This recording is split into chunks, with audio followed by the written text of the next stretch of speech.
What a na fufu party no. Ye nyina ye nhia ne didi bi. We are the biggest food festival. Ghana ha, the biggest local food festival. A obenya wo Ghana. Eye fufu party. Ma ye wrensu mfi se ene ya na de ebekwa akopem nkokọ ho. Ochina ho mache by now ne adu ko pepo so. Enti enu ye ginam Ghana mantene nam fa no. Na ye fro ko pepo so ne de kowu abesom wonti in fact mene wo kasa ye na work and happiness ebekoso e wo kwawo pidi mo aye krado ansa na Jerry Justice so take over awia alligator sports team ni nyina na wo mu giram ye de bebra Walinda do e wo ye enkoko de efiri hodom wa acha ye no num no nsia news de be firi ha na abra onti omo pon Jerry Justice pon ya na ye fro kwawo pepo no o chena no pa e ho na shows ni nyina be firi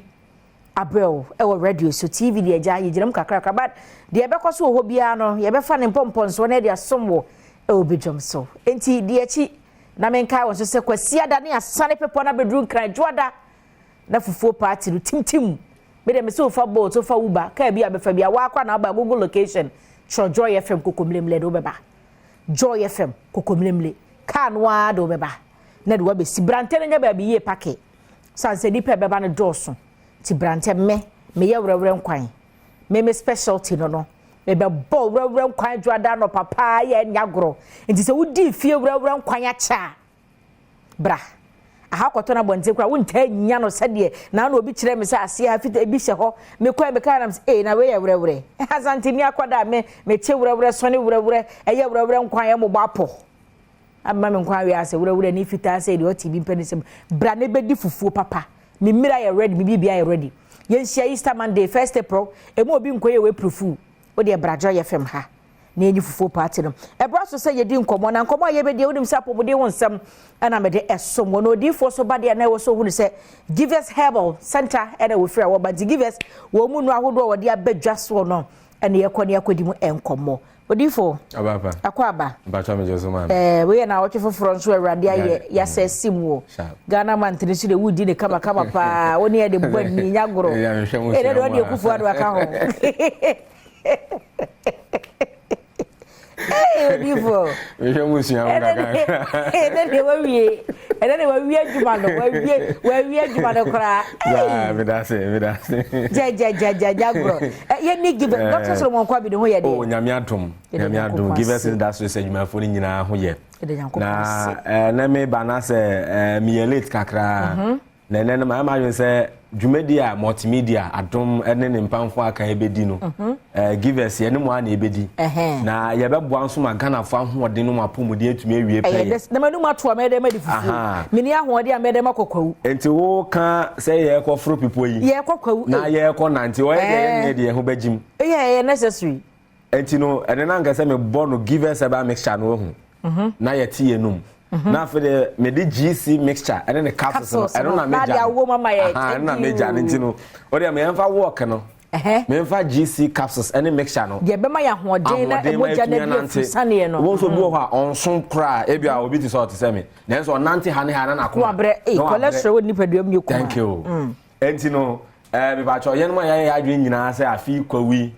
ye ne multimedia ye ne Adom ene ne mpamfo aka ne ye ko na ye sha ase enai ne ye ko de mpacho o de ade nyansan ye I obeka say the day is still too young yes but more than a Herbal shop be ebe o pharmaceutical shop license can be a ton adro mai mu na kope give us GC mixture and afa ne capsules give us GC mixture and then the capsules me ba cho we no eyamie no o fa ne to pie no now the nsuo na ede e de aka ho na wotumi ano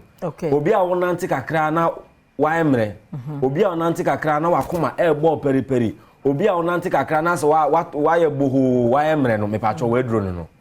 enti obi biara wo hwe ye na anopa yi na ye kokwawi die me pa cho unim se kwa people nso unim se na ye tie ene ye din don say ya ye fro na hoden so thank you e ye mememu enti pa cho so yo ba so ye be ma abranti abayo o ya besiriwa akokra me pa cho but modern na kope give us GC mixture and afa ne capsules na no pay nonom na bibia den entumi enkonkan ma na people no say afa na awoko tenase na wahom ye say tie ni say tuatu asa banti so eye de mpacho da bi na wetumi akọ na bibia na etumi akọ nkan yenya ahoden foforo na yemfa mforo pepo no say ye America na yekotu say ye nanti emu bia no wo de oso abrobo apeta mpe na wo de ugine mu sa na de bibia no etumi akọ nkan te no e give us GC mixture and afi ne capsules okay and the send adwumede ne to aso na ne kwasi ada ye besi fam na ye be sa ne pepo no na edwoada ye de agine mu na Mami anochiwa ba rere nkwan die. Mema ne mpa ho. Thank you. Na so mema na pa ho so da na yade ba kope. Wenum na ba beto. Wenum no so to a enya ade a weni beje. Duane kura nya oda. Yes enno kombo empampan no mpo emmo mfa ho ne mpo. Na nka besa ye so kona ko ka wa no hwe. Me pa cho. Ehu aduro ni. Na ansa na obi nso obekọ sa atibie no mu. Anase nenum ebeto. Na eduane no ne kon no ayade ba akopɛ na ekofa bai agye se entontom akaw na entontom no ka na ebeka no ono na ye ogya ne ye frɛ na ye plasmodium parasite ɛwɔ nipadua no mu na entontom no so no se ye wo mu ba ene ye obema na awiase ankasa no yare omudi ede eno na ye di nipadua ne nya onu se ne ba na ye frɛ no anopheles female anopheles mosquito wono ena so wakawa oja ne efa no plasmodium parasite na de gu nipadua no na anu beka me ni udi nkomo no me che se u detoxify nipadua na eye u liver no u kidney na afa de ye u intestines enti no aboa no kawa na onam ntini no mu no oni moja ne de edi afra ene da na ni moja na ennamu saa enti no wonu mu beto na edi kan obi di wo ho a ode na ewa obono nansa na watch me pa cho say wo boto aso enanan a me pa cho bo modern akope give us herbal mixture no kire wo say thank you obi wa mabon say wonya cold wonya fre ni hunimu obi wa kana ni nyina puru nsuo onti aduane pampan onti aduane de waye mre anaju de suo man ka nanse we de ya be say ye heat o say your she wo say ewie bone ewia no san ye hye na anaju de suo mu ai bia obi wo ko die condition mu pa sa anaju no na ne enfifre pa finu say e pa cho but modern akope givers herbal mixture eno na betumi aboa na se metiase ate se ye na nano man ka ne titidudo no a no mu pekukuo no mabubu nim tri kakra kekaduro kakra mekodwane kakra anopa bia ne aka ne hye wochia kwansense na ade ka kopo no wasa no abɔ no gonansa no wakɔ na se bi na gutu ayi bi ne se nim tri wo mu okay ɛne ɛsan wo lemon ɛka ho okay ɛne ɛde dubina ahodoro ne dinsi ahodoro de afra ɛne ɛde ayɛ duro no de aba enti tete na wonya ɛnamnem na ye nya adagye na afi na wo so ja ɛna ye ja na ma na afi na de ko dabi ko pot so duro de ye ba duro kwa de ye no na buchia na etumi ana aye kama ɛno ɛna ne de Dr. Solomon Kwabi ɛna afi Givers Herbal Industries yetumi aka yentuma de abo ano a ɛna no pe ye de aye duro no de aba enti obi biara na de enkope bi na wonom na bibia no entumi enkonkan emfama ye enti se na me ka no obi won so wonom a obo sa afede mira yo bia ba nipadua no mu won say wanum Givers GC mixture na ye wakoma ene nipadua no ho akwama ono obo say ebese Givers herbal mixture no be boost your immune system no won say immune system no akwa say asrafo na say bambofo mo bo ba bi ban say nipa bonfo bi ba na say wo mutu wani no mu hu a mutu bi bo rema abire bia sa na immune system na bo nipadua no ba nete e je say wa ba multimedia na security bi e de utimi bo wura be bia na nipadua ma ye mako na say immune system na ye mra ya de bia ti jifa so okay won chen e na wo ba na sa wo no ba be kra eno ti na wo hia Givers herbal mixture anope ejin ba cho Easter idie say ye be di mana ye de mana ye kama na fufuo party ye beje de si ye kunkonso na ye man boga wa ya kura de me pa cho bomode na kope Givers herbal mixture na ni kan sama onu say we no eno enyanyo eno a ase obeka say tasteless onu ma ti say na unum nsuo na aguonu ma na say na unum nsuo na enti me pa cho obadum na nopa awia enwumre enti na mpempi na ya yeta ka say menya bi wo fie ebi da okamu ana o bag ma na adwuma mu mpo me bi wo hono onum na nopa awia enwumre no netumi aye adwuma woni wa ebusua ene mofro ma di mfinhye dumienu ekọ obi atumi no Givers herbal mixture enu bi na bibia den etumi akonkan enti na no pay no na we ene edupa ye de ebe som Ghana for na me nim se ehden a mo be che nsuo nso oh yes ewo anasa nsuo be mo dwumi de na se yes we wi anu nsuo anope na mini doc di hu nkomo enti ehden ya na abuju nsuo no mo nsa be kan bi mbabere give us ice mbabere give us ice abuju nsuo party so thank you any ambassador yes mobile na se mo ha truck dodo say na me ana meboa bi ya ambassador ntine ya no be di nkomo wo hekire ho na bibia na mbabere give us ice na ya fufuo party abuju nsuo ani ya bramo sachet ne kama na ya sama mo ne ya bottle one na kama bottle woni bi aka ho okay na wa hu kura na wo say nsuo na hefref na se ya man krofo fufuo no mo di nsuo be ka ho thank you na bibia na ya den etumi akonkai enti anope ebia me di nkyere mo bebre na ama obi nti ase na wo se mpempi ne yennu no enye se wokoto ya ne se wo no annuane bi wo ho a wudi annuane bi wo nse se wudi wo bre ne don ese onu maduro no enti na bre ye se nya adagye ene ebre maganafo enti ba cho na mesi wo screen no so de na mo ma minsi so biem na wo mo ne yendi nkomo ne yenkyere mo ekwan a omo nu maduro na yare na se betumi etu ntem 0543 222470 0543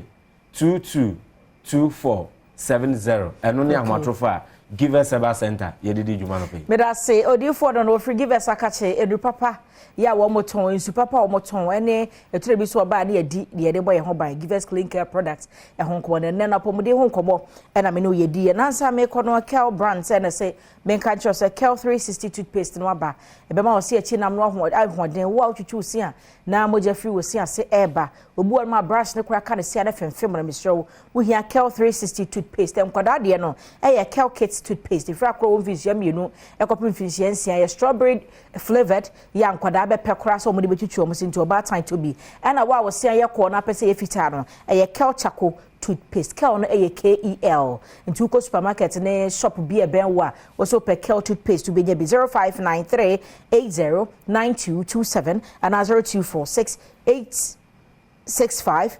798 and Casa Fabric say fabric bi a wo pe so pamwade ana sa wo pamade e wo design that was to fabric bra ene Casa Fabrics edinketa mane hu occasion no hu skin tone color no hu colors fabric colors a wo pe wo de to skin no be ma color ni bi ayefro na wo ye na wo pe bridal set made from no ma ana say mema suit no ho ne ma bibia Casa Fabric e be ma obi a suiting fabric shirt fabric ma de nyina na ebi wo brocade Italian linen wo cashmere British tailor paradise bridal satin ni nyina Casa Fabric eto be wakra woni Methodist bookshop no ene di hwe ni mo frɛ 0243422591 and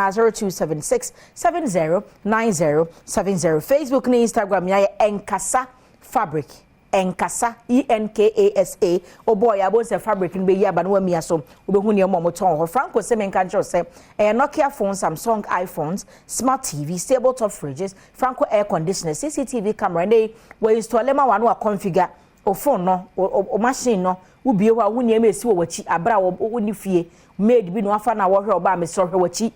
wo de opekura fa sie ne hu de ekoso e wo fie abogafo no o masi dan de mukuru mu atenem bi asi dan no mo yire mo mfa camera se mo bo ho no mo o mo bambo ho nsabunti obi wura ho no mo anu wadun aba ho so afrɛ se obi awura gate ni menyini ni mesro ne Franco ni nkita ho 0246 422 338 and 0555939311 Franco say download the Franco app on your phone so na ni wo mu eni nkita ho store no ano e phone papa efie say anyu mekwe ne kura me mu na abusua kai say wo hia me a wo be frɛ me anoche wa ba ajwa se wa na nkobotwetwe no anaja yade ma enkakra no na ma men kai wo say fufuo party ya yeyei chobasa hodo ya wo mu de obo ho abedom afi wo mu a eso yasene ye sponsors ai no mu di djuma ofufuo party mu enie maka cho se be ka hwe choba enu ono no anu oden gomu adom na se na abehu no be ka hwe choba koko ase choba onu se kura wo kura yimu aboso kan choba the ultimate kumase kwan so onu su kura yimu Adom special restaurant ye no mu enie di djuma asanka mu soup ye no mu enie di djuma afi kura no okwa local dish ye no mu edi djuma peppers choba ye no mu edi djuma the spoon catering services wo mu ka ho ebi afi quintosh granite paste enkate ayam papa wo mo ka ho bi shine foods eno so mo my spices ye dey bon kwa na man kwa na ye hwam na ye de me ka cho say ye mimiti me fie no ginger garlic and afi pepper ena medie na emomo ya mansan aduane ya mo hunu say aduane ye da ye de eni tira wo hia shine foods wo mo spices no ebi afi yopo clean company limited wasi ye didi awie no my sam na de be wo hore yensa no otobi akosi fie ni hwam na no ma memiedu bi ye wo de fa ansa wo kra chen de wo dwade afi Kenjabs washing station wo mo so ekura ye mu adwuma ye no mo be ye adwuma pepepe na Arabic catering services wo mo so ka ho bi ti wo hwe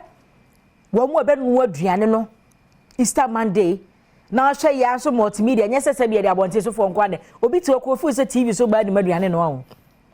eno ankoba nam de papa bi di no me se obi hu wa na aba ya kama se nti onu je ne kura wodim twitwa wo ben na hwe de se kan atete mensa no aye no a ka be hu no se enu aduane bra multimedia fiduam ha so ma ye nkwan so fo mo na apai ye be ye nkwan ya kan bo hu no sampa ye TV so de ye so ye tutu mo wure ne yi lasses no a ye ni maduane no anti ye hia Nyankopon ye Adom Easter Monday na ye nidi na nye fefefe na ma menka won so se okay. Mama nchia me nkrofo yi. Wo mo maye banche ene brode me say Easter Monday dey jai ampaye beja. Ye nkrofo yi se wo mo bra ye banche ene bode. Maka che se wo aponche bia fa homa so ne mene ne fa ne bra ye kokomremre jo ye fa mo se multimedia de mo se de give us odifo ka so mo bra give us ice nso yi.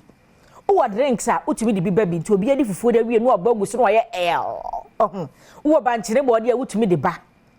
wo aburo kura de gibra wate ye wie be chenche wie pi so amomo why wo nkate a wo de fabra ye de be franche wie no ama wo mo